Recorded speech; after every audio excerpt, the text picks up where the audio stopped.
Hello friends, welcome to smart class. आज का topic होने जा रहा है हमारा भारतीय साहित्य में आज के भारत का बीम। तो सभी छात्रों के लिए इंपॉर्टेंट क्वेश्चन है। देखेंगे भारतीय साहित्य की भूमिकाएं पहले।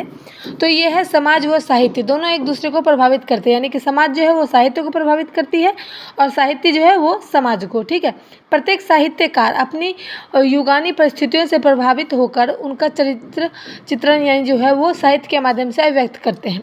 यानी कि जितने भी साहित्यकार हैं जो साहित्य लिखते हैं वो क्या करते हैं, अपनी युग में जो भी परिस्थितियाँ घटती है, प्रभावित होती है, उसका चित्रण अपने साहित्य के माध्यम से वो करते हैं। ठीक है, भारत के साहित्य को इतिहास जो है वो देखते हैं कि भारत में कई तरह के लोग होते हैं, जैसे क्षेत्र भी कई हैं, धर्म भी कई हैं, भाषाएं भी कई हैं, आदि आदि हैं।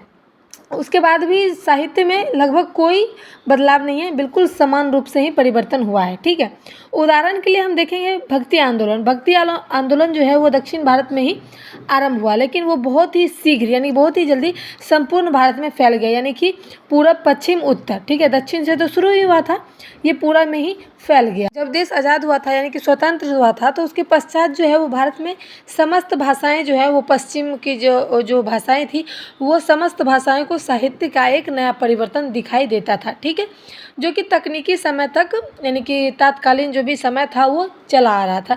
इसके आधार पर साहित्य के मुख्यतः 4 चरण में विभाजित किया गया था। पहला है पुनर्जागरण काल, जो कि इसका अर्थ है पुनर्जागरण यानी कि दोबारा से जगाना, देश के प्रति लोगों को प्रेम भाव से जगाना, उसके माध्यम से लोगों को जागरूक करना देश के प्रति। ठीक है, उसके बाद है राष्ट्रीय सांस्कृतिक, ये सांस्कृतिक है, यहाँ पर संस्कृत लिखा गया, संस्कृति होगा।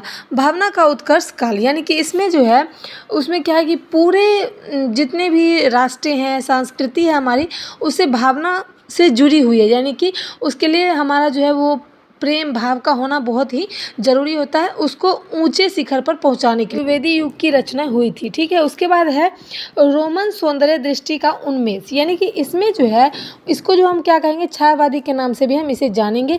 इसमें आत्मा और परमात्मा का आप भाव, प्रेम भक्ति का भाव, ये सब ज़्यादा तौर से देखा गया है। ठीक है, उसमें आता है साम्यवादी चेतना का उदय। इसमें क्या है, पूंजीपति का शोषण हो रहा था, जैसे देश में दलित की समस्याएं को दबा दिया जाता था, नारी की समस्याएं को दबा दिया जाता था, भेदभाव ज़्यादा किया जाता था, दहेज की प्रथाएं को लेकर चर्चित रहा गया था, इसकी ये समस्या थी।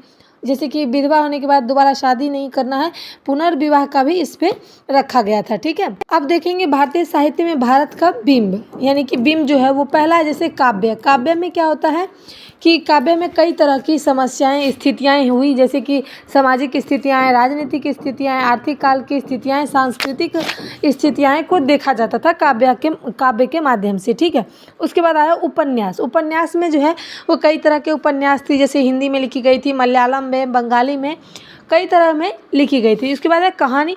कहानी भी हम कवि के माध्यम से कहानी का भी लिखा गया था। कहानी कौन कौन से चर्चित में है वो आप देख लेना। ठीक है, जैसे कि निबंध। अब निबंध क्या है कि निबंध कोई भी मेन टॉपिक होता है, जैसे कि अभी तत्काल में जो भी टॉपिक चल रहा हो उस पर हम अच्छा खासा 200 400 500 लाइन का निबंध हम शब्द का लिख सकते हैं। ठीक है, उसके बाद आती है जीवनी। अगर कभी कोई महान पुरुष के बारे में उसकी जीवनी लिखता है, यानी कि उसके जीवन में क्या घटित है वो लिखता है। ठीक है, उसके बाद आती है 6 में आत्मकथा। किसी के आत्मसम्मान की जो बात करते हैं, हम किसी के हक के बारे में बात करते हैं, तो वो हमारा आ जाता है आत्मकथा के अंतर्गत। ठीक है, उसके बाद आती है डायरी। 7 में है डायरी। डायरी हम क्यों लिखते हैं, जब कोई व्यक्ति खुलकर अपनी बात नहीं बताता है तो वो डायरी के माध्यम से अपनी सारी बातें को लिखता है, तो हम उसके माध्यम से हम डायरी को समझते हैं, और डायरी लिखना भी बहुत ज़रूरी होता है। उसके बाद आता है यात्रावृत्ति। यात्रावृत्ति में क्या होता है कि जब कभी लोग यात्रा पर कभी निकले, कोई टूर पे निकला, तो उसमें कोई ऐसा दृश्य उनको दिखता था जिसके बारे में वो चर्चा करते थे और अपनी कहानी और कविताओं के माध्यम से लिखते थे, तो वो जो हो गया था हमारा यात्रावृत्ति, इसके बारे में कहा गया। वीडियो पसंद आए लाइक कर, शेयर कर। Thanks for watching my